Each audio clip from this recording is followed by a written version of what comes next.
अशा हरामखोर अवलादीचे जर अधिकारी असतील तर पनवेलचा विकास कधीच होणार नाही हे लक्षात घ्या।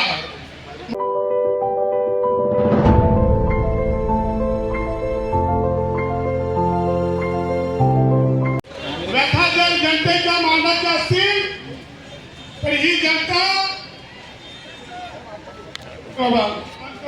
आता उद्या फुटे नाही तर ही जी जनता आहे ही जनता हो ऐकता आहेत का?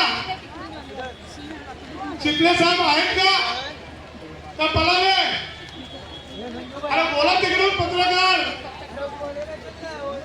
आयुक्त पळाले मागे कलेक्टर पळाले होते तेव्हा राजावर मोठे घेऊन गेलो तेव्हा आणि आता हे आयुक्त पळाले ते का पळाले आम्ही त्यांना मारणार नाही।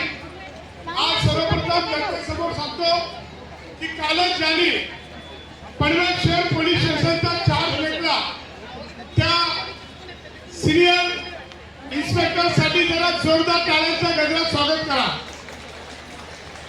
आदरणीय कुंभार सर बाळा कुंभार यांच्यासाठी म्हणून या भाडकावाच्या दारात झाल्यात जमा आणि म्हणून आज छत्र्या बंद करा। पावसाळ्याचा आभार मानलं पाहिजे म्हणून मेघराजाला सुद्धा जोरदार टाळ्यांनी आपण अभिनंदन करूया।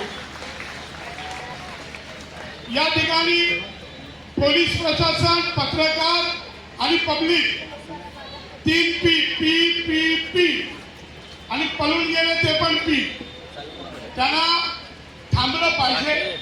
जनतेच्या व्यथासाठी लोक आपल्याकडे येतात। अशा हरामखोर अवलादीचे जर अधिकारी असतील तर पनवेलचा विकास कधीच होणार नाही हे लक्षात घ्या। मोर्चाला सामोरं जायला घाबरणारा लोक हे तुम्हाला आयात केलेले आहेत। तुम्हाला कुठल्या मंत्र्यानिमित्त बसवलं तरी मला माहिती आहे त्या मंत्र्याकडे मी जाणार आहे। तुम्ही जर पनवेलची व्यवस्था करत नसाल तर पनवेल तुम्हाला हद्दपार कराल। हद्दपार करायचं नाही ना जरा थंडावलं असेल तुम्ही तरी पाणी पिलं मी पाणी मागवलं तर शुभ आला की नाही